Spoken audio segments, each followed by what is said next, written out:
welcome everybody, and I want to start by thanking my friend and colleague, Secretary of Agriculture Brooke Rollins, who you're about to hear from. Brooke understands that good food policy is good health policy and good foreign policy. Our partnership represents an historic collaboration between HHS and USDA, one that finally aligns the prosperity of our agricultural system with the health of the American people. And when we were sitting backstage here, Brooke was talking about all of the great publicity that we've gotten on this announcement yesterday, which has been extraordinary. And she said, it's the first time I've had good publicity. I don't really know how to handle it psychologically. But it has been wonderful. One voice against us has been the American Heart Association. And interestingly, Marty McCary wrote a book about the war on saturated fats. And I urge people to go and read that chapter to his book, which is called Blind Spots. It's an extraordinary saga, and it is kind of a template for how scientific consensus often orients around one bad study that then becomes the dogma. And that is something that's really bad for you, and yet the scientific establishment, there's a big difference between established science and the scientific establishment. And the science, we all know that experts, trusting the experts is not a feature of science. It's not a feature of democracy. It is a feature of tyranny and a feature of religion, but not science. In science, you question everything. And, we were told for 3 years during COVID, trust the experts, but that is not science. Science is eternal skepticism towards all orthodoxies, understanding that people in authority lie, and that there's all kinds of conflicts of interest that drive the creation of orthodoxies and dogmas around bad ideas. And that in a democracy, we have a responsibility to become the CEOs of our own health, to take charge of it. It's a big responsibility. It's a responsibility people maybe in other countries don't have. But it's something that is a burden that's put on each of us. And we all need to question what we're told. And this war on saturated fats is a really good example. And again, I urge people to read Marty's book, but one of the big villains in that chapter is the American Heart Association, which it was and continues to accept millions of dollars on the biggest processed food makers in this country. And then given us and supported and fortified a dogma that vilified, demonized good food, and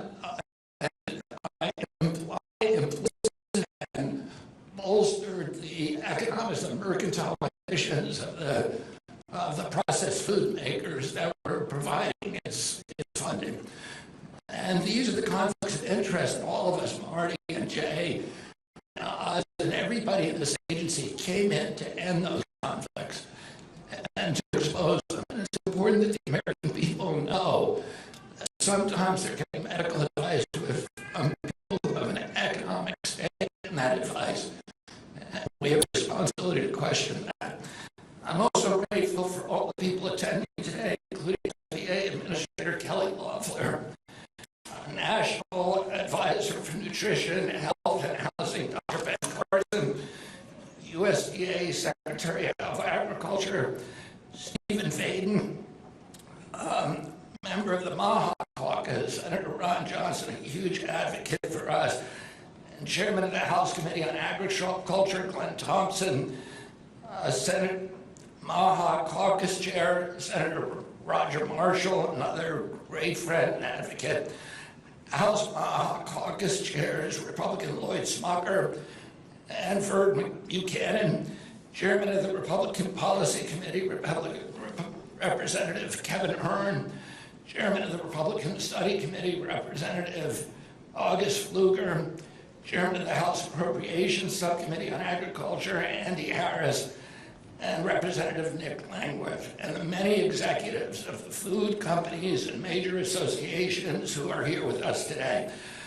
Today marks a revolutionary change in federal nutrition policy made possible by President Trump's leadership and the work of the MAHA moms and public health advocates who demanded reform. Today, we are here to celebrate the release of the dietary guidelines for Americans 2025 to 2030, the most significant reset of federal nutrition policy in history. The stakes are measurable and severe. The United States is the highest obesity and type 2 diabetes rate in the developed world. We spend 3 times more per capita than the European Union on health care, yet our life expectancy is 5 years shorter, largely due to diet-related chronic disease. Our childhood obesity rates are 5 times higher than obesity rates among children in France. 1/3 of US teens have prediabetes. Over 30, when I was a kid, juvenile diabetes was practically unknown. A typical pediatrician would see 1 case over a 40 or 50-year career. Today, 1 out of every 3 children who walk through his office door is diabetic or pre-diabetic. 35% are overweight of our teens are obese. 20% of young adults have non-alcoholic fatty liver disease. 20%.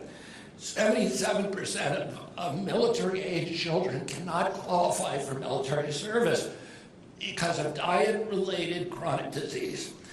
If a foreign adversary sought to destroy the health of our children, cripple our economy, weaken our national security, there would be no better strategy than addicting our nation to ultra-processed foods.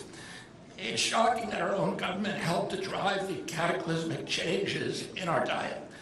The Johns Hopkins analysis estimates that 48% of federal tax dollars now go to health care. The CDC reports that 90% of health care goes to chronic disease that is related to diet.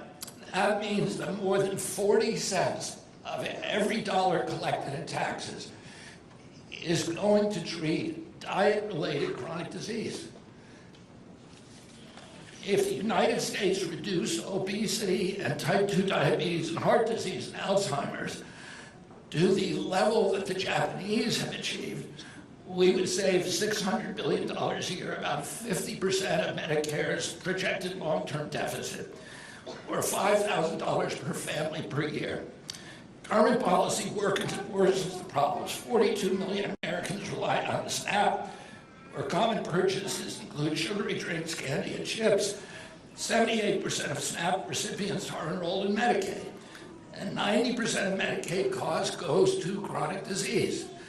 These incentives, so we're giving the kids chronic disease in the first place and diabetes, and then we're paying for it at the back end in Medicaid. And we're hurting the poorest people in our country, the people who can least afford medical care.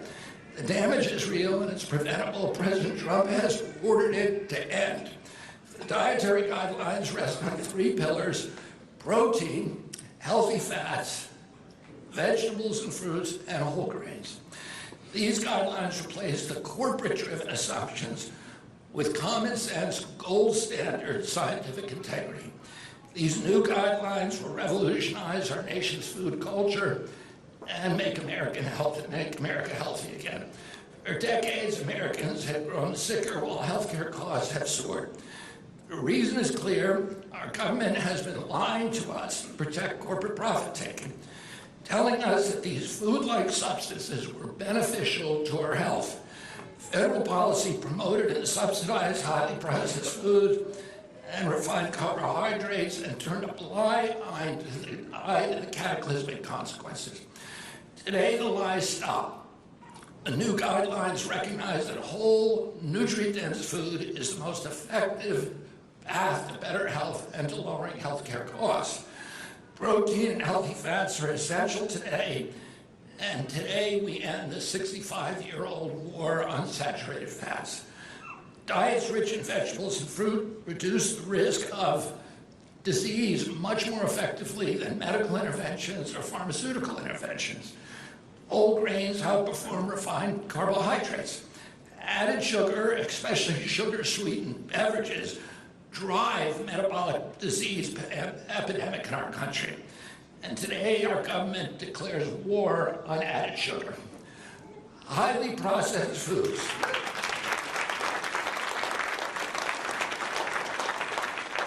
Highly processed foods loaded with additives, added sugar, and excess salt damage health, and they should be avoided. As Secretary of Health and Human Services, my message is clear: eat real food.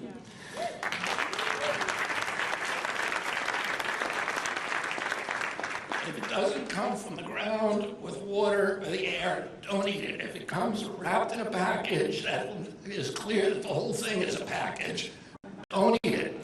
Nothing matters more for health outcomes, economic productivity, military readiness, and fiscal stability.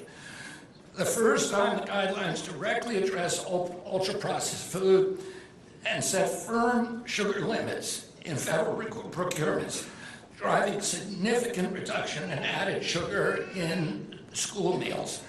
I thank President Trump for his leadership and the partners committed to ensuring federal food dollars that support real food and better health. I also want to thank all the extraordinary scientists who I got to meet as a whole group for the first time this morning from the top universities around this country who worked day and night to make this report happen. They really made miracles happen in a record amount of time.